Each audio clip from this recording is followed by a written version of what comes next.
Berarti orang NTT, bukan sayanya, bukan saya. Ada keberanian orang NTT untuk memberikan mandat terhadap seorang anak muda. Berani loh orang NTT. Ngambil kita ilmu di mana? Berarti 100 ilmu miskin. Eja bayangkan 30 miliar untuk anak-anak muda dan ekonomi kreatif. Wah, lari aja ini. Tapi kalau semua infrastruktur taruh. Dengan ide dan pemikiran yang besar, sekarang sudah saatnya bagaimana anak milenial itu mengambil porsi itu. Betul. Mau sampai kapan? Apakah Eja mau habiskan waktu Eja hanya untuk di DPD? Ya. Membiarkan ini mati? Betul. Kesempatan ini lewat terus, atau Eja harus berani ambil kesempatan di momen yang berharga di tahun 2004. Selama ini anggota DPR provinsi yang dari ND tidak pernah ada, dan mereka berani memberikan mandat kepada kita. Kemarin betul, baru pertama ke Eja. Dan hari ini satu-satunya Eja. Satu-satunya yang dari. Lanjutkan Eja. Atau mau urus ND bareng. Dan sudah saatnya lah ya, Oke, amin. Sobat milenial ya, bisa ya kita. Ini kalau besok survei ya 2% naik lah.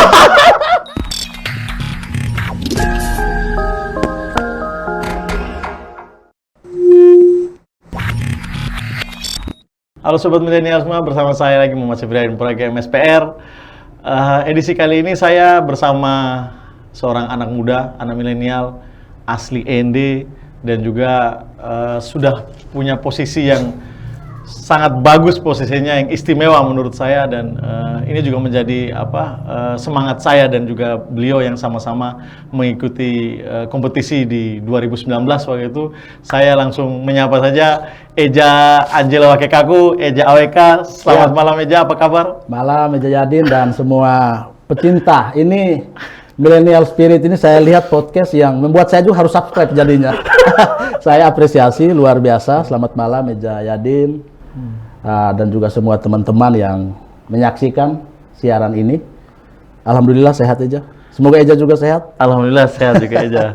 Ini Eja kayaknya di perbincangan kita kayaknya bakal seru Eja. Ini terkait banyak hal yang mau saya bertanya ke Eja tentang perspektif Eja ya, karena posisi Eja yang juga ada di Jakarta sekarang ini menjadi seorang anggota DPD. Kira-kira apa sih yang Eja lihat dari Kabupaten ND tentunya, terus juga dengan Provinsi Nusa Tenggara Timur secara keseluruhan. Nah, tapi sebelum itu saya mungkin mau bertanya ke Eja, kira-kira kesibukan sebagai anggota DPD seperti apa, dan apa saja yang sudah Eja lakukan untuk bagaimana sih membangun Nusa Tenggara Timur ke depan? Baik, terima kasih Eja. Jadi memang DPD ini kan lembaga yang baru 4 periode melaksanakan pemilu ya, sejak 2004. Lembaga yang lahir hasil amandemen ketiga Undang-Undang Dasar tahun 2001 waktu itu amandemen ketiganya. Sehingga pemilu pertama itu 2004, 2009, 2014, saya kemudian ikut di pemilu periode keempatnya DPD, yang sebelumnya utusan daerah yang tanpa melalui pemilu. Dulu gubernur merekomendasikan siapa untuk menuju ke Jakarta menjadi utusan daerah dulu, dan reformasi menjadi DPD, dan jelas kewenangan kita saya pikir sama dengan Eja Yadin juga selaku anggota DPRD provinsi. Dimanapun posisi kita diatur dengan sebuah regulasi yang mengatur kewenangan dan juga tugas dan tanggung jawab kita. Kebetulan di DPD RI, kami harus tetap berpatok pada Undang-Undang Dasar, khususnya di pasal 22D. Nah, di situ mengatur tentang Dewan Perwakilan Daerah, dengan segala fungsi dan wewenangnya yang walaupun dalam banyak hal juga sering menjadi diskusi oleh banyak kelompok terkait dengan keberadaan lembaga ini, karena yang pertama kami harus sadar dan jujur bahwa secara fungsi sama dengan DPR. Ada legislasi, ada budgeting, dan juga ada pengawasan. Tetapi penerjemahannya masih jauh dari ekspektasi yang ideal menurut saya. Saya ambil contoh, Eja. Ketika berbicara legislasi, DPD RI berhak mengajukan RUU, rancang undang-undang. Berarti secara legislasi ruang itu dikasih ke DPD. Makanya kita tiap tahun sidang selalu menyiapkan di alat kelengkapan komite. Kami komite kalau di DPD, bukan komisi seperti di DPR. Wajib menyiapkan minimal 1 RUU untuk menjalankan fungsi legislasi tadi. Tetapi penggodokan selanjutnya tidak bisa DPD sendiri. Terjadilah yang namanya rapat tripartit. antara DPD, DPR, dan pemerintah. Pemerintah. Dan undang-undang yang kami usulkan juga ada batasan. Tidak semua undang-undang bisa diusulkan oleh DPD. Harus yang berkaitan dengan kepentingan daerah, gitu. Ataupun hubungan antara pusat dengan daerah. Ada berkaitan juga dengan pengelolaan sumber daya alam atau sumber daya ekonomi. Selain itu, DPD tidak diberi ruang untuk RUU mengusulkan itu. Jadi kita masih bicara RUU saja. Setelah RUU, saya langsung ambil contoh konkret. Per hari ini misalnya di periodenya kami di 2019-2024, RUU Daerah Kepulauan. Ini perjuangan yang cukup lama. Saya waktu masih menjadi aktivis, dulu PDIP pernah mendorong melalui almarhum Pak Alex Litai. Saya masih ingat waktu itu. Pak Alex Litai DPR RI, dulu namanya Rancangan Undang-Undang Provinsi Kepulauan. Yang mengakomodir 8 provinsi di Indonesia, termasuk NTT salah satunya. Kepentingannya ya sebisa mungkin ada afirmasi lah untuk daerah-daerah kepulauan karena kita bicara soal aksesibilitas dan lain-lain, dan memang itu realita. Kita kesusahan di situ. Karena keterbelakangan, kesusahan, kemiskinan itu ada dan nyata di wilayah-wilayah kepulauan. Bergerak sampai di DPD, dan tahun 2014 DPD mengambil alih RUU ini untuk diperjuangkan oleh DPD dengan membuat NA yang baru, naskah akademik yang baru, mentok juga, dan 2019 kita lanjutkan perjuangan itu. Di program legislasi nasional tahun 2020, karena kita dilantik udah di penghujung 2019 lah, jadi di program di prolegnas prioritas tahun 2020, RUU ini masuk dalam daftar prioritas. Saya kebetulan juga di alat kelengkapan di wakil ketua panitia perancang undang-undang. Kalau di DPR balek lah, wakil balek gitu. Di DPD namanya PPUU. Jadi sering berinteraksi dan dalam rapat tripartita di antara DPR dan juga dengan pemerintah, Menkumham dengan balek di DPR. Usulan masuk ke sana. Kalau di sana belum buka sidang, ya usulan tetap sebatas usulan. Ini yang kemudian saya kadang berpikir tapi ini real begitu. Undang-undang dasar memang memberikan ruang hanya sebatas itu, gitu. Untuk membuka pembicaraan aja harus tunggu DPR membuka. Start dulu, kita buka dulu. Kita ngestewan dia. Kalau tidak dibuka pembicaraan, yang ada dalam undang-undang kita tetap tertahan, gitu. Masih dalam draft usulan. Masih dalam draft, belum kita bicara deal atau enggak sebentar gitu. Itu aja. Jadi itu satu. Yang kedua kita lihat dari anggaran aja. Saya jujur aja kalau mau ya ini sejujurnya saya gitu. Kita tidak pernah bahas anggaran yang sangat detail aja. Karena memang itu di DPR. Itu di DPR.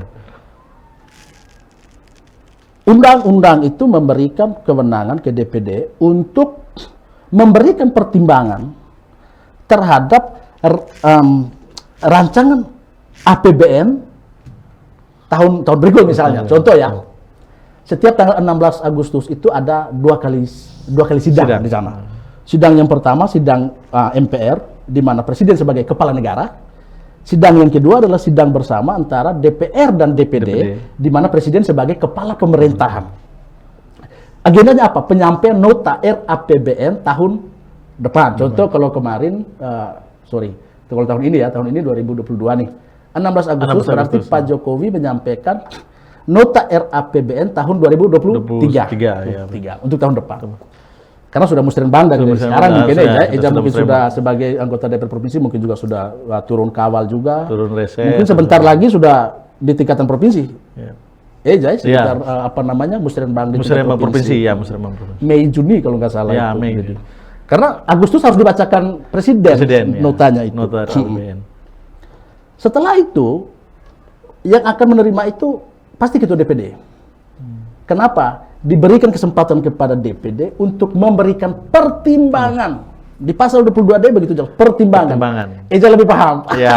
Pertimbangan dengan persetujuan kan Eja. Kalau pertimbangan belum tentu itu. Tapi ini undang-undang dasar, yang mengatur undang-undang dasar. Jadi bagaimanapun tanggung jawab konstitusional harus kita jalankan. Itu. Ya 2 minggu biasanya dibahas, seminggu 2 minggu dibahas. Dan kalau mau jujur ya kita bahas gelondong. Tidak bisa. Nota APBN kan tipis aja, ya dia itu. Satuan selanjutnya itu kan sudah setelah kita serahkan dari DPD akan serahkan lagi ke Ketua DPR. Nah, itu sudah menjadi ruang DPR. Sehingga ya kita sudah tidak bisa masuk lagi karena itu sudah ruang di DPR untuk. Yang saya tidak tahu juga di sana seperti apa. Karena di ujungnya kan pasti bagi lagi di Banggarnya lah, ada habis bagi ke komisi mungkin ya kan gitu. Jadi nah itu yang menurut saya tapi tanggung jawab konstitusional kita jalan. Sudah sampaikan. Gitu. Toh nanti pertimbangan kita diterima ataupun tidak, ya kita tidak bisa. Sudah di ruang yang berbeda, bukan di ruangannya kita. Udah di kamar yang beda. Sehingga saya memang kita sadar dulu saya termasuk orang yang sadar bahwa bicameral yang ada di Indonesia ini adalah bicameral yang setengah hati gitu. Kalau kita bicara senator di Amerika. Wow. Sangat-sangat luar biasa. Dia bisa, satu orang senator bisa melakukan veto terhadap satu undang-undang. Itu. Jadi, ya, tapi ini demokrasi berjalan ya. Saya pikir demokrasi sedang berjalan. Kita tidak tahu aja. Pemikiran akan terus berkembang. Bisa saja ke depan akan ke sana atau seperti apa. Kenapa ini penting? Eja. Keterwakilan di DPR itu adalah keterwakilan partai politik, gitu. Yang harus dibarengi dengan apa? Keterwakilan kewilayahan, gitu. DPD ini. Kenapa saya katakan itu? Kita ambil contoh real aja. Hari ini di Indonesia, di DPR RI kita omong dapil NTT saja. Ada 13 orang. 13 orang ya. Hanya ada 11 komisi di DPR RI. Kalau berbicara kepentingan NTT, mestinya 13 orang ini terdistribusi habis. Habis semua. Benar ya, gitu. Benar. Karena semua komisi kan penting aja. Penting, persis. Tapi realnya kan tidak. Saya bicara melihat dari perspektif daerah. Daerah berkepentingan. Tapi tidak dengan partai politik. Gitu. Penugasan di sana adalah penunjukan terhadap kader melalui partai politik. Ya. Seperti itu kan ya. Saya mencoba. Sehingga yang terjadi real misalnya per hari ini beberapa komisi di DPR yang tidak ada keterwakilan dari Nusa Tenggara Timur. Dari sisi daerah rugi. Dari sisi daerah gitu. Contoh misalnya Komisi 5 kosong. Komisi 6 kosong. Komisi 8 kosong. Komisi 2 1 kosong. Nah, saya komunikasi baik dengan abang-abang semua gitu. Tapi ya itulah realita. Walaupun dalam perjalanan bisa saling mereka dipartekan, saling koordinasi dengan fraksi, ini itu pasti gitu. Nah, tapi kan dalam pembicaraan langsung dengan mitra kementerian kan menjadi loss kita di situ. Kosong kan menjadi. Keterwakilan kita orang karena tidak ada gitu. Tapi itulah realita. Kalau kami di DPD, kami dibagi rata. Setiap provinsi kan sama, 4. Karena utusan daerah, tanpa pandang jumlah penduduk ya. Jadi Jawa Barat yang mau sekian puluh juta juga tetap 4 orang. Sehingga ada anggota DPD kita yang suara tertinggi. Itu 4 juta lebih suaranya. 4 juta lebih dari Jawa Barat. Dari Jawa Barat, ya. Suara dia hampir setara dengan suara P3 nasional di pemilu kemarin. Dia dari Jawa Barat, ya. Karena memang hanya 4 gitu. Sehingga dari sisi itu, karena kami 4, semua harus terbagi rata di masing-masing komite. Jadi kalau dari NTT, komite 1 cuma 1, komite 2 cuma 1, 3 cuma 1, 4 cuma 1. Jadi semua ya, karena basisnya kepentingan daerah. Sehingga semua kementerian itu ada mitra. Pasti ada mitra. Itu. Yang berikut di fungsi pengawasan, itu yang saya pikir maksimalnya hanya di situ. Ya, pengawasan saya pikir tidak terlalu ini. Tapi seperti kemarin aja turun waktu. Seperti itu, ada dengan PUPR wilayah. PUPR. Kebetulan saya di Komite 2, yang mitranya itu salah satunya PUPR, Kementerian PUPR, Perhubungan, Pertanian. Jadi kalau mitranya Komite 2 tuh mitranya Komisi 4, 5, 6, 7 sampai SDM. Itu aja. Oke aja. Itu kan pembahasan yang saya sampaikan bagaimana sebenarnya yang dibahas tidak semestinya dengan posisi yang ada di lapangan sekarang ini, di posisi DPD sendiri. Jangan sampai mungkin Eda ada tertarik mau jadi anggota DPR, pindah. Ada kepikiran ke sana mungkin? Kalau untuk ke sana ada pikiran mungkin iya, tetapi ada satu hal, kalau kita menyerah dan tidak mendorong penguatan terhadap lembaga DPD, saya pikir juga DPD ini akan begitu saja. Bahkan ada juga yang memecanakan bubarkan aja. Ada yang dengan sentilan LSM plat merah, ada kan yang begitu. Itu fair. Memang itulah masyarakat silakan menilai, mengevaluasi keberadaan lembaga. Tapi kita sedang berjuang sekarang melalui, kalaupun seandainya agenda PPHN ini dibuka di MPR, ada pokok-pokok haluan negara, kita ada kepentingan dari kelompok DPD di MPR itu untuk itu. Ada penguatan lah terhadap kewenangan dari DPD. Kami sampai pada tingkatan, ya udah fungsi anggaran pun kalau kami tidak diberi kesempatan pun tidak masalah, tapi beri kami kesempatan untuk urus legislasi lebih maksimal misalnya. Biar kami juga, kita bangga bisa menghasilkan, karena itu kebanggaan yang paling tinggi sebenarnya sebagai anggota Dewan. Menghasilkan perda, menghasilkan undang-undang, itu kebanggaan yang luar biasa. Misalnya kemarin, tapi 2019 saya kebetulan di periode 2014-2019, saya di DPD, walaupun cuma di ujung 2 tahun, saya staf ahlinya Pak Ketua DPD, Pak Oso. Pak Osman Sabta. Jadi, kalau saya lihat dan saya diskusi dengan para anggota yang di periode awal, kebetulan periode awal kan kita ada orang Ende waktu itu, Bapak Tuti Manggo waktu itu. Nah, itu periode 2004. 2004 pertama itu ya. Periode pertama. Kami menilai perjalanan lembaga ada perubahan ke arah yang lebih baik. Ada kewenangan-kewenangan yang juga mulai diberikan kepada DPD dan keterlibatan DPD di pembahasan-pembahasan RUU dalam konteks tripartit. Saya ambil contoh misalnya kemarin ketika Cipta Kerja, kita cukup full dilibatkan. Cipta Kerja. Karena itu kan pemangkasan pemotongan terhadap undang-undang pemerintah daerah juga kan tinggi di situ, sehingga DPD juga cukup diberikan ruang. Di situ. Jadi walaupun pembahasan ya namanya di paripurna, sudah paripurnanya DPR kan tidak mungkin kita terlibat. Nah ini juga aja, kayaknya sudah banyak sekali pembahasan di DPD. Memang ya inilah sistem atau undang-undang memang konstitusi yang harus kita ikuti bagaimanapun juga posisi kita di DPD. Nah jadi saya lihat kita turun sedikit ke Nusa Tenggara Timur. Yang Eja lihat di Kabupaten Ende khususnya Nusa Tenggara Timur, kira-kira aspek apa yang harus menjadi dasar kita untuk bisa mengembangkan provinsi ini kayaknya. Ini kan perwakilan daerah nih, Eja tahu persis karakter daerah seperti apa yang mau kita bawa untuk Nusa Tenggara Timur.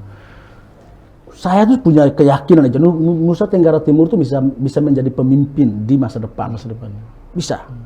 Karena dunia masa depan itu hanya ada 2 hal. Yang pertama dunia jalan-jalan, itu otomatis. Ya, dunia masa depan tuh dunia jalan-jalan. Orang happy-happy, senang-senang. Dulu zaman kita lihat di zaman orang tua kita, zaman kakak kita, identik dengan orang kerja itu adalah dari jam 8 pagi sampai jam 5 sore. Jam 5 sore. Itu. Ya. Disitulah definisi kerja. Iya kan? Iya, benar. Ketika COVID kemarin, tiba-tiba pemerintah mengkampanyekan misalnya work from Bali. Iya. Gila nggak orang di Jakarta lu kampanye untuk kerja dari Bali? Berarti kan ada paradigma baru sebenarnya. Kerja nggak mesti harus di kantor. Gitu. Jadi kita juga sudah sering zoom terus ya sekarang. Jadi itulah gitu. Jadi ini kita wajib sebagai anak muda, kita wajib membaca tanda-tanda zaman. Zaman ini kemana geraknya? Wajib. Oh, zaman ke sana. Saya meyakin dunia masa depan dunia jalan-jalan. Kita sering berpergian di bandara, orang masih buka laptop, anak-anak muda nih. Dia kerja itu, bro. Dia kerja. Sambil di ruang tunggu mau boarding, dia kerja. Ada juga yang pakai remote dari handphone, remote kantor, HP kantor dia bisa kerja dari laptop. Jadi itu dunia masa depan lah dunia jalan-jalan. Ketika dunia jalan-jalan, wisata pariwisata menjadi jualan. Pariwisata menjadi jualan. Dan situ saya bilang NTT bisa menjadi pemimpin masa depan. Kita pimpin, saya percaya. Yang kedua, dunia masa depan adalah dunia mesin memproduksi mesin. Mesin memproduksi mesin di dunia masa depan. Tetapi ada satu hal yang tidak bisa tergantikan. Perut tidak bisa diisi dengan plastik. Perut tetap makan. Perut tetap makan, dan itu adalah pangan. Pangan, ya. Eja kita ini punya lahan tidur yang begitu luas. Saya keliling di Nusa Tenggara Timur menyaksikan lahan tidur yang lelap tertidur di tengah kemiskinan rakyat. Rakyat yang miskin di tengah lahan yang tidur. Nyata, gitu. Sehingga kalau ini diseriusin dan dikembangkan, saya berkeyakin kita bisa menjadi pemimpin masa depan. Fokus aja di pertanian, fokus aja di laut misalnya, yang ada di kita menjadi pemimpin masa depan. COVID 2 tahun membuktikan semua sektor habis kan aja. Iya. Pertanian yang bisa memberikan Bisa dampak memberikan positif. yang positif. Berani pertanian tidak backup habis itu. Saya jadi ingat kasusnya Pak Victor Laiskodat yang ribut Persis. sama orang Sumba waktu Ya. masalah Aki di Sumba terkait dengan lahan tidur. Lahan, ya. Ini memang harus kita garap. NTT ini lahan tidur terlalu besar. Persis. Kita Musalaki mempertahankan tanah wilayah yang Benar, besar, benar. tapi kita biarkan begitu saja. Persis, Untuk apa? persis, gitu. persis. Kalau memang bisa kita kasih investor untuk Persis, garap persis, apa, persis, pertanian dan persis. lain-lain, sehingga menjadi Persis. tolak ukur kita Nusa Persis. Tenggara Timur untuk bisa maju. Eja, ini kita kesini lagi nih aja. Mungkin lebih fokus ya di Kabupaten Ende ya. Kalau kita nge-stay Kabupaten Ende nih Nah, bahaya. bahaya. Ini ada, sudah pernah ada flyer yang muncul dengan Eja ini bahaya. Siap. Ini kan keterkaitan tadi anak muda nih aja. Kita Siap. kan anak-anak milenial sekarang, generasi milenial sudah lebih bisa membaca arah ini ke depan Iya, seperti apa. Nah, Eja melihat Kabupaten Ende khususnya ini seperti apa Eja? Kabupaten Ende aja, kalau saya mau omong jujur, Kabupaten Ende itu apa ya? Sebut nama Ende itu ada satu yang beda sebenarnya aja, gitu. Ada khas mungkin. Ada khas aja Khas sebenarnya Ende gitu. Jadi mungkin karena kebetulan saya dari Kecamatan Ende, kami selalu menyebut Ende itu dengan Ende. Ende ya. Ingat itu Ende. jadi mungkin itu sehingga ada yang beda. Jujur saya pernah di Maumere ya, saya pernah sekolah di sana, tapi ketika bicara di Ende itu beda, dan saya meyakini Ende itu bisa menjadi simpul ataupun menjadi ikon untuk melahirkan gagasan-gagasan baru. Ini kota pelajar misalnya harus diterjemahkan menjadi ya ada gagasan dong, kota gagasan gitu. Gagasan kan sudah dicetuskan oleh Bung Karno loh, bahkan Bung Karno mencetuskan Pancasila loh di sini. Persis. Jadi kalau di Ende tidak bermain gagasan, selesai. Itu ikonnya Ende itu di situ. Nah, dan saya meyakini sebenarnya kita punya kekuatan yang cukup luar biasa di kabupaten ini. Kenapa? Yang pertama tadi jualan soal Pancasila. Itu satu. Walaupun mungkin untuk wisatawan luar negeri tidak peduli amat, ya kan? Sejarah tidak terlalu peduli. Ya. Bagi dia ya Bung Karno kan presiden loh, gitu karena. Tapi konteks wisatawan domestik besar. Ini suatu hal yang menurut saya layak dijual. Cuman sayangnya kalau yang dijual hanya tempat permenungan Bung Karno dengan situs, saya pikir harus ada ini ya, ya. Maksud saya tuh, saya memimpikan kalau tonil yang Bung Karno pernah ciptakan saya sudah diskusi dengan beberapa teman-teman yang konsen di urusan-urusan itu, saya membayangkan kalau tonil itu bisa menjadi hal yang menjadi kehidupan ya. Jadi ada sanggar-sanggar yang menghidupkan kembali tonil, anak-anak sekolah gitu. Jadi ya ini dalam kerangka apa? Membackup tempat permenungan Bung Karno yang besar ini. Ada hal-hal kecil yang kita ciptakan untuk membackup yang besar gitu. Ada tempat-tempat Bung Karno yang mungkin selama Bung Karno di Ende yang juga tidak tersentuh. Gitu. Di Nangaba misal di kampung saya, itu tempat mandinya Bung Karno. Wolowona misalnya, itu kali yang pernah dimandi Bung Karno. Gitu. Jadi hal-hal ini yang mungkin menurut saya perlu dibawa ke sana. Yang berikut, ketika bicara Pancasila di sini, bicara Bung Karno di sini, Ende selama ini jualannya apa? Sejarah masa lampau. Ende harus berubah menjadi punya sejarah masa depan. Ketika referensi Indonesia lagi carut marut, bicara social justice, bicara keterbelakangan, Indonesia juga masih setengah mati. Harus didesain. Ende masa depan adalah Ende yang menjadi tolak ukur. Kalau dulu orang bicara Pancasila dalam konteks bagaimana kita membentuk negara. Hari ini bicara dalam konteks bagaimana merealisasikan Pancasila seutuhnya itu di Ende. Dan dilihat secara utuh, jangan hanya satu sila. Realnya misalnya, sila keadilan sosial. Berbicara soal keadilan sosial, orang hidup baik harus belajar di Ende. Bagaimana orang bisa hidup ini bagus, berdamai, orang sejahtera. Yang dalam bahasa saya sering katakan, masyarakat harus berdana. Harus berdana itu. Ini sebenarnya dalam konteks NTT juga, tidak hanya ini. Saya diskusi di beberapa tempat. Ada satu KKI kita di Jakarta sempat menulis status Facebook panjang. Di ujung ada satu kata dia. Dia menulis soal Ende. Di ujung ada bahasa dia begini di kalimat terakhir. Kota yang sangat ramai dengan munculnya kafe, tapi sepi pengunjung. Oh, saya itu karena saya merasakan, gitu. Kita pulang, kita sering keliling ya, kadang ngopi kafe ini. Sorry to say, kita boleh katakan sepi gitu. Kenapa sepi? Ini soal masyarakat berdana. Jangan kalau ada 15.000, jangan lewat pengen minum kopi, jangan mampir. Mampir, ya. Tapi kalau 15.000 ibarat tuh, Bagaimana saya cara? tahan diri dan akan ada seumur kita. Itu. Bagaimana menciptakan masyarakat berdana? Masyarakat harus berdana. Persis sekali Eja punya bahasa. Tadi Eja omong soal, ternyata saya belum bicara, Eja sudah. Arah kita sama aja. Bagaimana melihat lahan tidur tadi? Lahan tidur. Yang sebagian besar pemiliknya adalah ulayat. Ulayat. Konsep yang diciptakan Pak Marsil dan Pak Jafar itu sudah luar biasa. 3 batu tungku. Ada pemerintah, ada agama, dan juga ada musolaki di situ ya, para pemangku adat, orang tua kita. Yang paling penting kita lihat adalah relasi ini sudah terbangun nih, gitu. Walaupun sebenarnya dalam konteks pembangunan modern, paradigma ini tidak cukup, hanya 3. Pentahelix sekarang. Semua orang dilibatkan, keroyok, rame-rame konteksnya itu. Ada civil society-nya, ada kampusnya, mestinya. Tapi oke, konsep ini dulu kita lihat. Kan ada unsur adat di situ ya. Yang punya ulayat ini adat, Eja. Bayangkan lahan tidur ini, kita tidak boleh membeli lahan ini, karena ini ulayat. Gitu. Bayangkan kalau seandainya ada kerjasama yang difasilitasi oleh pemerintah daerah kita, baik pemerintah provinsi maupun pemerintah kabupaten, untuk apa menggarap lahan yang tidur tadi menjadi suatu yang produktif. Tapi ada satu hal aja.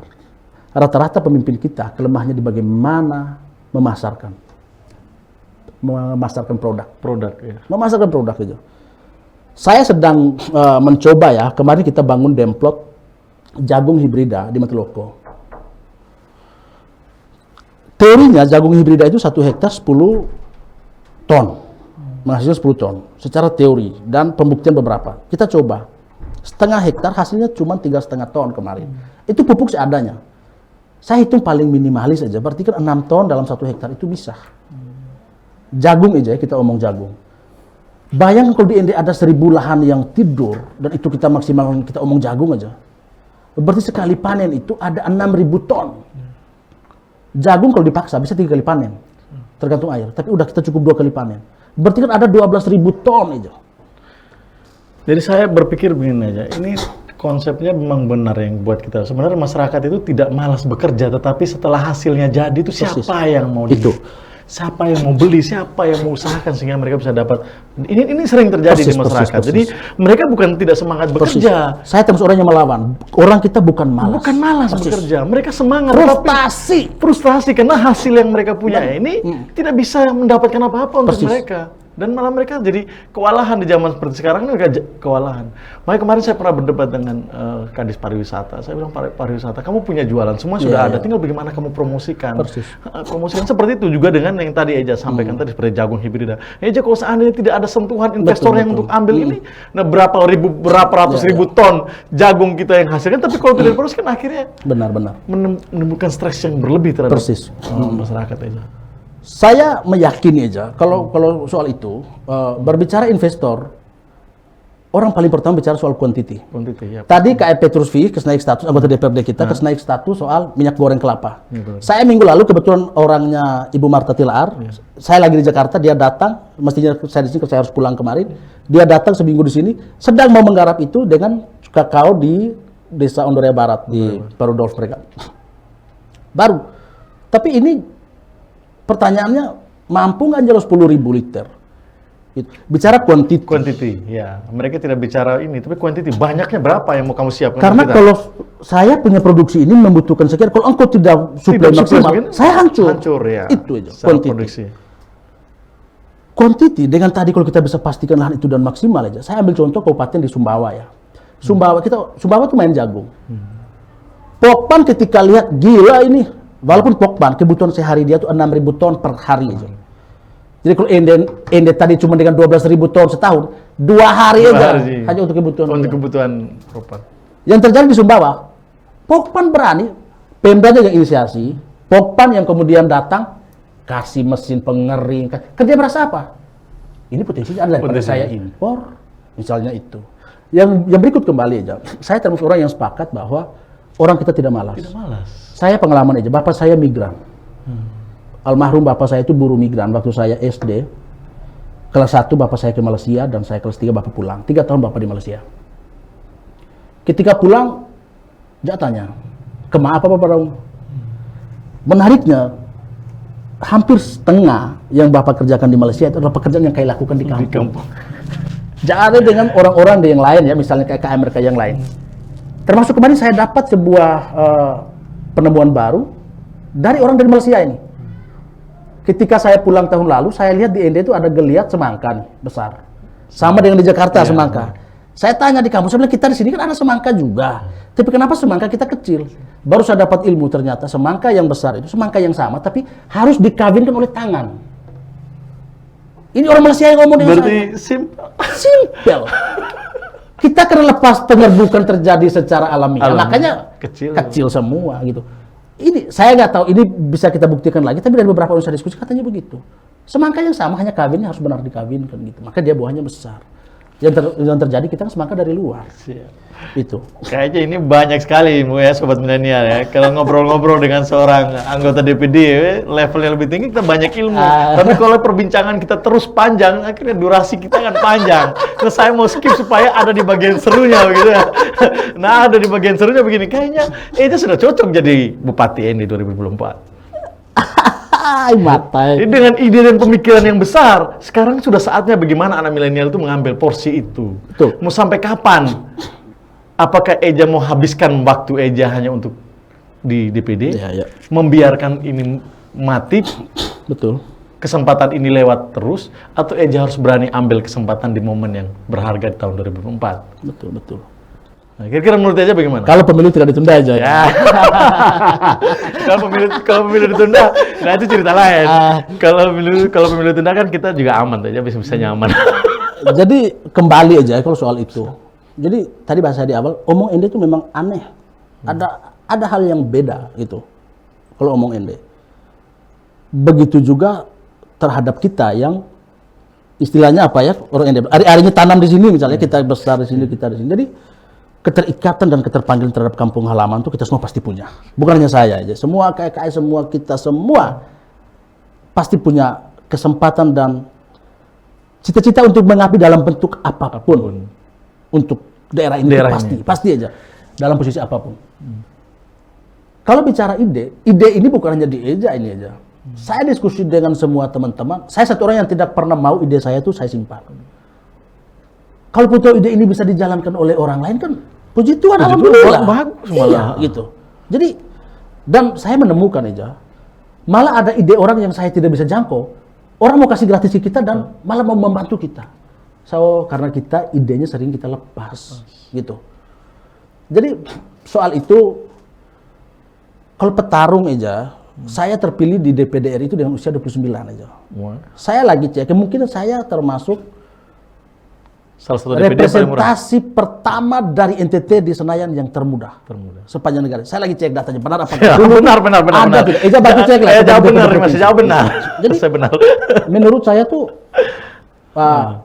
berarti orang NTT, bukan saya. Ada keberanian orang NTT untuk memberikan mandat terhadap seorang anak muda. Berani loh orang NTT itu. Bukan soal kita ini siapa? Gitu kan? Betul. Ini poinnya betul. Poin aja. Mereka berani. Ini keberanian mereka, bukan berani kita. Berani memberikan kepercayaan kepada kita. Gitu. Untuk menjadi. Berarti aja hampir sama dengan saya juga. Selama ini anggota DPR provinsi yang dari ND tidak pernah ada dan mereka berani memberikan mandat kepada kita. Kemarin betul, baru pertama ke Eja. Dan hari ini satu-satunya Eja. Satu-satunya yang dari. Lanjutkan Eja. Atau mau urus ND bareng. Ini bahaya. Saya juga sedang berpikir itu aja. Kalau kita tidak berpikir bahwa sekarang ini kan lebih banyak kita berpikir pemimpin di ND itu terkait dengan figur. Betul. Akhirnya konteks figur ini terbawa sampai persis. Sekarang. Jadi ketika kita bicara ND paling itu saja. Betul. Saya jujur, saya pribadi di media ini juga saya sampaikan, saya pengen ND ini bisa berubah dengan tidak terlalu kita memandang figur, tapi kita memandang tokoh atau orang yang bisa mengubah ND ini secara keseluruhan. Oke lah, seperti aja sampaikan tadi, mungkin ND belum ada deklarasi secara nasional bahwa ND adalah kota pelajar, tapi kita punya pemikiran dari kecil bahwa inilah di Nusa Tenggara Timur ND dalam konteks lokal. Dalam konteks lokal ND lah tempat pelajar, tapi sekarang apakah itu terjadi atau terbukti? Gimana cari wifi gratis di tempat umum susah di sini, kacau. Asli aja, gimana akses ini bicara akses, right loh, ini right, ini hak. Kebenaran. Eja bayangkan orang mau akses terhadap ini kebutuhan yang paling asasi hari ini, informasi dan lain-lain. Bagaimana masuk fasilitas umum tidak ada akses wifi. Terus kita declare kota pelajar. Saya ada patung pelajar dulu, patung pelajar tumbang hari ini. Asli, itu jadi itu tempat tidur saya di taman itu aja. Saya asli pemabuk di situ, tidur aja di situ dengan abang-abang mereka. Hari ini patung pelajar, jadi apa gitu, ya kan? Saya lagi mengecek jangan sampai kita kurang uang. Saya semalam termasuk diskusi dengan salah satu senior mantan anggota dewan, saya juga tanya. Kita ini kan ideal aja ya, tapi kan kita membo di dalam ini kan. Nah, bayangan saya kan cuma ini ada 1,2 T nih. Oke lah kalau kita hitung ada 600 miliarnya untuk belanja pegawai. Masih ada yang lain ini begindainya ini seperti apa kira-kira ya tuh? Nah, usah gampang sebenarnya. Jadi saya ini apakah kita tidak ada uang ataukah juga tadi aja. Ini tuh sedih aja. Ketika orang bicara BUMD aja, di ikonnya orang tuh PDAM. Weh, itu kabupaten baru pun wajib vital gitu. Air itu untuk saya begini, saya hormat terhadap Sika misalnya. Walaupun perjalanan BUMD-nya pasang surut, PD Mawarani itu kita semua tahu. PD Mawarani. Ende konon katanya ada Ende Karya. Apa kabar? Baru usaha milik daerah itu. Harus aja. Memang harus ke sana investor. Seperti NTT punya Pulau Bangmora. Ya, persis. Karena saya selalu mencontohkan begini. Duplikasi apa yang dilakukan dalam konteks negara. Kami setahun minimal 2 kali keluar negeri aja. Ini hanya karena COVID, gitu. Mestinya ke situ. Ketika keluar negeri aja, yang kita bicara apa? Investasi. Di akhir tahun kita evaluasi. Neraca perdagangan kita ini surplus apa defisit? Berarti kan negara bicara dagang. Negara tidak berdagang, tapi ada BUMN yang berdagang. Itu yang berdagang. Terjemahkan itu dalam konteks di bawah. Semua sendi itu kan hidupnya berdagang. Bagaimana kita bisa hidup di era seperti sekarang ini? Makanya kita perlu tokoh atau kita perlu figur. Kalau kita perlu figur, kita hanya melihat figur dan kita tidak mau merubah itu. Persis. Nah, kita akan begini terus. Pandangan Eja, saya belum. Ini kalau kita mau ekspor panjang aja. Panjang, tidak akan habis ini. Ini kampanye gratis. Sobat milenial, ini kampanye gratis loh. Ini buat seorang AWK ya 2024. Saya nih orangnya nothing tulus. Tuhan bilang lu di situ, Angelo pasti di situ. Gitu. Kalau Tuhan bilang tidak, pasti tidak aja. Kita percaya. Yang penting satu, harus murni aja kita. Harus murni. Kemana ate untuk? Eja punya. Tagline itu nanti. Masuk. Jadi apa aja ya? Saya pikir tuh contoh aja ya. Boleh. Kita ambil contoh sederhana nih. Konsep merchandise, oleh-oleh aja. Oleh-oleh, oke.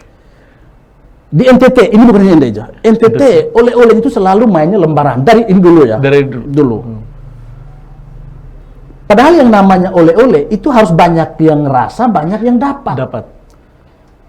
Kita mau ke Jakarta dulu, kita di ini aja ya. Kita ke Jakarta, kita meter rambu yang tulis Monas ini nih 15.000, uang 500.000, uang 300.000, orang di rumah dapat, tetangga juga dapat. Oh, Om Angelo, Marga Jakarta. Sama rasa, sama dapat. Sama dapat. Karena murah, gitu. Gantungan kunci yang cuma 5.000 ada tulis Jakartanya, gitu. Eja bayangkan ketika orang ke NTT dan kemudian yang dipajang itu kain lembaran yang besar aja. Harganya contohnya 1,5 juta. 1,5 juta. Padahal yang namanya setiap wisatawan selalu ada saving minimal 500.000 untuk merchandise. Untuk oleh-oleh itu pasti, gitu. Mau cabut ini 500, ada yang harga 500, tapi kalau hanya dapat satu lembaran, yang pakai mungkin cuma istrinya. Sama dapat sama rasanya jadi tidak masuk aja, tidak ada gitu. Sehingga perlu diturunkan lagi menjadi varian, dan ini apa? UMKM. Dimaksimalkan ke situ, didata. Kembali yang kedua, tadi masyarakat berdana, masyarakat harus berdata aja. Ini dunia masa depan, harus berdata. Kalau tidak ada data aja, tumpang tindih, aja cek aja ya. Ketika pemerintah Jokowi mau memberikan intensif 2,4 juta untuk pelaku UMKM, bahkan kalau kita definisi UMKM kita juga kacau gitu. Kadang terjemahannya apa? Kios. Padahal yang bengkel kecil itu UMKM. Bengkel. Romo Ekorwa itu UMKM. Vavi Ekorwa itu UMKM. Gitu. Celakanya aja, ini tidak didata. Gitu. Ini hampir di semua NTT. Berharap partisipasi dan keaktifan masyarakat untuk ke sana cukup susah. Pemahaman masyarakat kita masih di bawah. Kita lah yang jemput bola. Contoh aja, ketika suruh urus NPWP, masyarakat masih nanti jangan bayar pajak. Bayar pajak. Padahal kita bisa jelaskan kalau penghasilan cuma sekian, nol, itu nol. Yang penting lapor gitu. Tapi kan ini tidak disosialisasikan. Apa yang terjadi aja ketika ada eja-eja adik-adik kita yang buka usaha pangkas rambut misalnya, NPWP tidak ada, akses dia terhadap modal menjadi tertutup. Sayang kan? Gitu. Akses dia menjadi tertutup. Bahayanya, Pemda kemudian mulai berpikir simpan uang di bank. Berharap dia dari bunga bank ini kan kacau. Ini mendingan bagi ke masyarakat. Jangan sampai aja dengan isu-isu terkait bahwa ada memindahkan uang ke bank tuh. saya lupa ini Pemda ini atau Pemda apa. Saya coba baca-baca itu. Ada yang kemudian mau simpan uang di bank dan harapan bunga. Kreatif dikit lah kita ini nih. Ada uang harus dikelola. Kita Dikelola. konsep dagang. Dan izin ya, paradigma terhadap bank itu harus berubah. Bank hadir bukan untuk menghimpun uang dari masyarakat, untuk memberi uang kepada masyarakat. Itu harus dia berubah. memberi pinjaman kepada kita supaya kita Harus memberi kelola. pinjaman untuk kelola. Salah. Kampanye bank tidak boleh untuk mengajak masyarakat menabung saja. Nah, dan pemerintah memberi itu melalui KUR dan lain-lain sebenarnya. Bagaimana kita membridging, menjembatkan itu ke sana, dan itu tugas pemerintah. Coba dicek aja visi survei lah, dia atau apa. NPWP, terdaftar IBA, NIB misalnya aja yang sekarang kita omong dengan undang-undang terbaru misalnya. Jadi nggak ada Mbak mau dapat yang lain aja. Kalau itu tidak bisa kita urus. Sobat milenial, sudah disampaikan ya, sudah dengar juga ya. Kayaknya cocok ya jadi bupati ya 2024. Ini punya wawasan yang begitu kencang ya seorang milenial. Ini bisa juga membawa ND, bukan bisa juga sih, bisa sekali bahkan ini ya. Ketika dikasihkan mandat, saya rasa juga bisa memberi warna untuk Kabupaten ND. Aja siap ya 2024? Kalau soal siap aja kita semua siap. Ketika daerah ini memanggil. Dan juga masyarakat membutuhkan kita. Memberikan kepercayaan gitu. Jadi gini aja. Keberhasilan ke sana itu ditentukan oleh dua hal. Kesiapan diri dan keberterimaan masyarakat. Itu harus sejalan. Kita siap aja masyarakat Iwa terima. Nah Iwa, bahaya kalau masyarakat terima kita Iwa siap. Makanya harus siap dulu kah? Harus siap dulu supaya kalau kain oleh apa togi. Togi jadi. Kalau kita omong kita belum siap itu bahaya aja. Gitu. Jadi biar jalan dalam artian masyarakat yang akan menilai. Silakan aja. Kita aslinya basic kita politisi aja ya gitu. Jadi silakan masyarakat milih. Banyak yang bilang kita masih muda misalnya gitu kan. Tapi saya udah cek pemimpin under 40 di bawah 40 tahun tuh 30-an hampir 40-an orang di Indonesia. Gitu kan. Yang paling ekstrim gitu. Ya, Wali Kota Solo. Muda kan? Muda gitu. Sekali. Jadi ya inilah apa namanya hal-hal yang bagi saya kalau memang ini abang-abang kita juga masih banyak yang maju, ya kan kayak KAI kita semua. Oke lah, it's okay misalnya. Harapan saya ide ini dipakai, kalaupun memang siapapun aja ya, gitu. Kadang walaupun yang namanya genuinitas ide itu, originalnya sebuah ide itu kan mesti dijalankan oleh orang yang melahirkan ide pastinya, gitu. Tapi kan ya udah, kita jalan saja aja. Pengabdian itu dimanapun sebenarnya aja. Dimanapun ya, ini mungkin juga untuk teman-teman sahabat milenial semua. Pengabdian itu dimanapun aja. Yang penting kita berdua aja kebetulan passion kita di politik. Jadi dosen di Unflor dulu aja. Setahun saya merasa aja pas, saya tidak pas. Saya merasa. Iba dapat dapat. Gitu. Jadi kok saya hanya habis di ruang ini begitu misalnya. Tapi pergumulan dan rantau ke Jakarta, rantau jadinya gitu. Ya jalan ke sana. Yang paling penting itu kita dapat passionnya, dan kalau sudah dapat passion itu mau dimanapun itu akan mudah berusaha dan ya gampang saja. Dan itu bukan sekedar untuk kita berpikir. Jadi kembali ke India itu berpikir untuk daerah ini aja. Berpikir untuk daerah. Kita punya RKI, kita punya Ejakera, kita punya keluarga, kita punya masyarakat di sini gitu. Itu. Saya maunya supaya kita tuh bisa berpikir apa ya, jangan out of the box, jangan berpikir yang hanya begini-begini saja. Kita berpikir bagaimana, ya seperti Ejang Ngestina, jangan sampai dana yang 2,1 habis bayar 600, nah kita tabung, nah jadi. Tapi bagaimana kita bisa membagi ini supaya bisa jadi jenis usaha-usaha sektor untuk pertumbuhan ekonomi di Kabupaten ND. Ini poinnya seperti tadi kan, berdana itu. Iya. Jadi setiap masyarakat kalau punya uang, hidup ekonomi. Betul. Yang paling terakhir ya, dia harus berdaya, dia akan berdaya. Berdaya. Benar, akan ke sana gitu. Dia akan larinya ke sana. Dan contoh aja ya, Pak Victor pernah omong dulu, Pak Victor nih. Iya. Tapi aja hati-hati, katanya saya juga ada dorong-dorong juga wakil dan Pak Victor juga pusing juga ini. Kita main gila. Ya, itu- Sesekali lempar Ya, bawah, tengah lempar. merasa gitu. Tes, coba-coba. Jadi ada kayak kita yang salah satu sudah pasang beliau di ND juga sempat telepon. Ari kayaknya cocok wakil gubernur. Dan Pak Victor. Gitu. Gampang lah. Saya bilang kalau memang bisa sekjen PB sekalian. Tapi jangan lebih senang kayak di bupatinya. Saya lebih senang di bupati. Kenapa bupati atau wali kota? Karena otonomi daerah itu diberikan Diberikan tingkat mereka. 2. Ya, Bukan tingkat itu 1. poinnya. Saya sepakat kalau soal itu.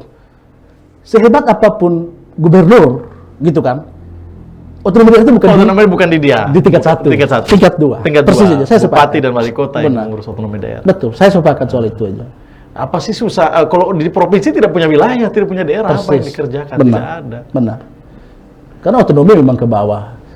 Dan ya simpel. Dan sudah saatnya lah ya, It's Jamal. okay. Amin. Soal milenial ya, bisa ya kita. Ini kalau besok survei ya 2% naik lah.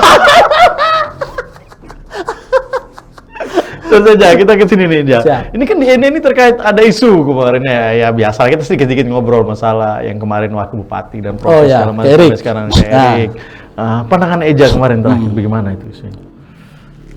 Saya satu orang yang mendorong agar ND harus ada wakil bupati. Ada wakil. Saya termasuk itu. Apa kepentingannya? Kesian Pak Jafar berjalan sendiri. Dan kemarin saya nonton, Iya. Pak Jafar menyatakan terbuka, lebih nyaman dengan yang sekarang. Ya kan? Ketimbang dulu berjalan sendiri. Kan Eja sadar. Orang tahu, Tugas kita sebagai pejabat kita yang legislatif yang dalam tanda petik masih lebih banyak santai ya. Kalau kita harus jujur ya. Iya. Apalagi saya di DPD aja. Mungkin lebih Sama banyak lah, santai. hampir sama lah, Gitu. lebih santai. Bagaimana mereka di eksekutif yang sasaran tembak juga harus di mereka? Kenapa? Mereka yang urus anggaran. Iya. Mereka yang eksekusi. Mereka yang eksekusi gitu. Kita Sangat hanya teknis. support sistem saja untuk mereka. Jadi bayangkan urus itu dan kemudian berjalan sendiri. Sehingga waktu itu kita mendorong ya dalam diskusi-diskusi, udahlah harus ada wakil gitu. Tidak boleh tidak. Ini berjalan dan apapun proses politik ya, ini barang sudah terjadi. Makanya waktu itu saya statement ketika dilantik ketika dilantik, ini udah dilantik. Udahlah, ini udah dilantik karena pengalaman kalau udah dilantik udah selesai. Gitu.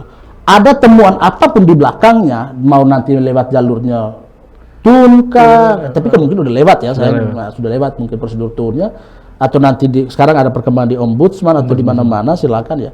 Apapun hasil itu hanya menjadi catatan kaki untuk pembelajaran buat kita edukasi semua. buat Edukasi. Ya. Jadi udah saya pikir kita support, kita dorong Pak Jafar dengan Pak Erik ini di sisa lagi 2 tahun aja. Lagi 2 tahun untuk bagaimana maksimal dan tunjukkan kepada masyarakat agar merealisasikan RPJMD-nya yang sudah disusun di sisa waktu 2 tahun ini supaya paling kurang mengejar, karena data kemarin saya baca di media ada 65.000 orang miskin di ND. Jangan langsung bagi, kalau hitungan per kakak 3 orang berarti ada 20.000 lebih kakak miskin di ND. NTT urutan ketiga dari bawah. Dari bawah 20% orang NTT itu miskin. Jadi ngambil kita ilmu di mana berarti 100 ilmu Semua itu miskin. Iya kan aja, gitu. Ini kalau kayak 65.000 ngambil kita ilmu butuh 100 ilmu itu miskin. susah. Nah, susah. Jadi ya ini, kenapa dia susah? Siapa yang bisa bantu dia? Ya negara, ya daerah. Kita semua punya tanggung jawab itu aja. Ya dengan tidak mesti harus jadi bupati juga, dengan DPD juga mungkin Ratu Selaorua yang bisa kita komunikasi dengan kementerian. Misalnya kemarin di ND ada ya BSPS, ya bantuan untuk itu. Karena indikator paling besar dari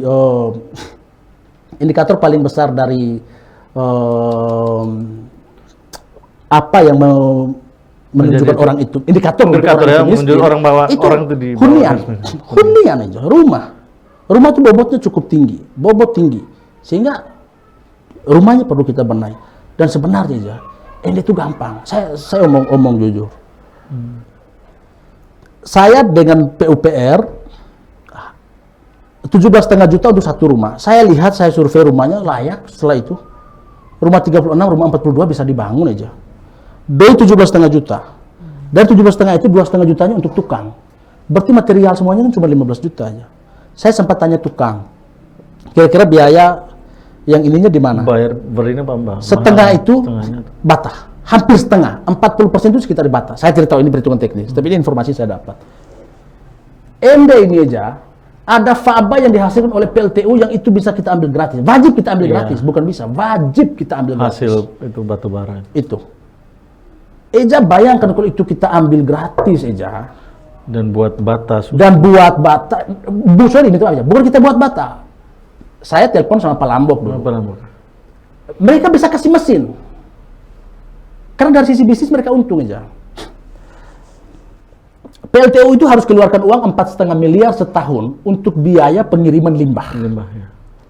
Daripada limbah ini dia kirim, mendingan dia beli alat yang 500 juta, yang 400 juta, olah jadi bata dan berguna. Kan tidak ada pengiriman aja. Benar. Jadi setiap tahun PLN kasih barang itu pun mau.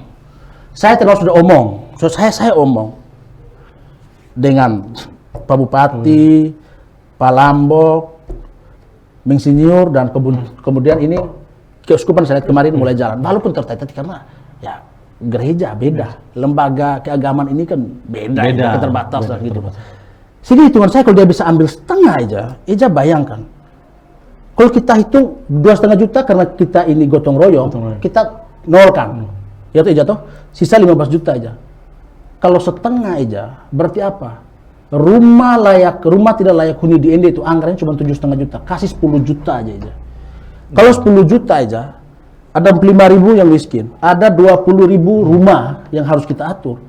20.000 kali 1 juta 20 miliar, kali 10 juta 200 miliar aja. 200 miliar kayak bagi 5, sekitar itu. Belum lagi dia minta desa intervensi. Berapa kan dana desa? APBD 2, APBD 1 juga nggak ada kan, APBD 1. Belum yang dari pusat seperti yang kemarin kita dengan BSPS di Kementerian PU, ada Rutilahu di Kementerian Sosial. 2 kementerian di pusat yang urus soal rumah. Jadi sebenarnya menurut saya tuh tidak susah-susah amat menurut saya. Karena kita ada potensi. Bersyukur loh itu. Saya juga berharap pemerintah daerah Kabupaten ND juga berani seperti langkah pemerintah provinsi melakukan pinjaman itu. Betul. Itu ada jalan untuk kita bisa maju sebenarnya, untuk kita bisa usaha.